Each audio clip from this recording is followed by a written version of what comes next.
Birds Huddle powered by PointsBet. That man, you know him, you love him. He's my BFF, Barrett Brooks, and I am Taryn Hatcher. We are entering week 2 of training camp today.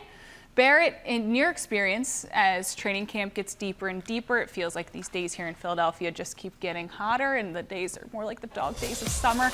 How does the focus change for you? Well, the focus changed because you know you're getting closer and closer to game day. You got more of an experience of, all right, we're doing this. Our ultimate goal is playing football in a meaningful game. Now, you're going to hit these preseason games, and this is going to be hot because these younger guys got to, let everybody know that they belong on this team.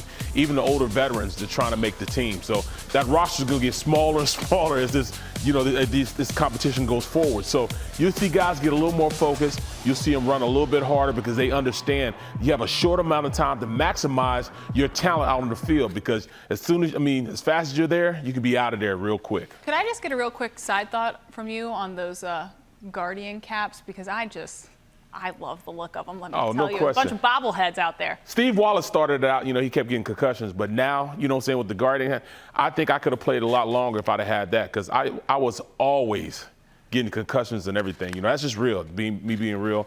I got about 2 or 3 concussions, or at least my bell rung in camp. As we learned from Jason Kelsey, 20% more protection. Yeah. All right, John Clark, he's going to join us on the show in just a bit, but he actually had the opportunity to go one-on-one with the Birds' new cornerback, James Bradberry, on the latest Take Off with John Clark podcast. And the former Pro Bowler opened up about what he's already liking from Jonathan Ganons' defense. I just enjoy the multiple looks that we give. Playing cover 4, playing cover 2, playing cover 3, playing man. I'm not just in a one-way system to where you only play one coverage. I'm playing multiple coverages. I'm able to use my eyes. I'm able to use my physical abilities.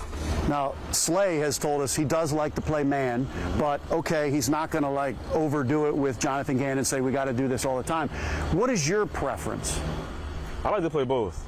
I feel like if you play a lot of man, of course that opens you up and leaves you receptive to explosive plays. Of course, when you play a lot of zone, it opens you up and leaves you to a lot of check down passes and whatnot. So I like to mix it up, kind of keep the quarterback and the other offense on their toes. So when you're out there in camp and you're lining up against A.J. Brown, Devontae Smith, and these receivers, first I want to ask you about A.J. When I see him, I see this physical guy, big physical guy, but it's amazing how he runs his routes. And what are his best traits and characteristics that make him so great? I think, like you said, his strength. Him being a bigger body receiver, guys not being able to push him around. He also has real strong hands, has long arms, so he's able to catch the ball at the point of attack, and guys, it's hard to break up that pass. That's exciting stuff on 2 ends there. Absolutely. All right, that brings us to our 3-point stance presented by your Mercedes. Your first stance, James Bradberry will return to that Pro Bowl form of 2020. That's when he made the Pro Bowl, folks. No question. You're talking about him being in a better system, number one, but also understanding he's around better players. There's a lot better players than he was in that Giants locker room. So in saying that, iron sharpens iron. He's going to get better naturally because the level of competition that's out there. He's going to want to go out there and outplay Big Play Slay. He's going to want to go out there and outplay Avonte Maddox. In the same, being in that same locker room, he's got some great receivers he's going to play against. A.J. Brown, a big physical receiver. You heard what he said. Huge catch radius, go out there, Debo balls from DBs. That's how you get better, playing against a top-level competition like that. Then you go on the other side of the ball, you're playing against Smitty. Devontae Smith is one of the faster, create separation through his route running type of receivers. He may be slight in his size, but his level of understanding on route running makes him definitely hard to work against when you're a DB, because now you have to run with this guy. Think about what route he's trying to run, try to beat him to the punch, and he's so fast and quick, he can get out of those breaks and everything else. So, and plus it's helping him because being in a multifaceted defense, understanding cover 2, cover 3. 2 high safeties, 1 high safety, whether it's man-to-man at the line, whether they're setting back in zone, you can't get a good bead on the offense. The offense can't get a good bead on you because they don't know what you're running either. So it gives you a better opportunity to go out there, disguise your coverages, and play better defense against wide receivers. Yeah, it'll be interesting to see how Gannon's scheme complements what Bradberry already brings, as well as the rest of that loaded arsenal in the secondary. No question. All right, your second stance, Miles Sanders. I mean, no touchdowns last season, so you'd hope in that area he certainly steps up, at least gets 1 or 2 this year. But he's due for a breakout season, Barrett. He has to, and like I said, he's playing for the money, I mean, we're talking about 31 other teams are going to be looking at him, and he's going to be interviewing for these teams. He wants to go out there and really establish himself as the lead back, not just in this locker room, but also in the NFL. He wants to become one of those running backs that everybody's talking about. Forget Ezekiel Elliott. Forget his former teammate that's up with the Giants, He wants to be a premier running back in this league. He has all the tools to do that. Speed. He's got nice size to him. He's got to get back to what he was his rookie year, when he caught out the backfield, ran in between the tackles, understanding the run plays and how it's blocked. He can do all those things.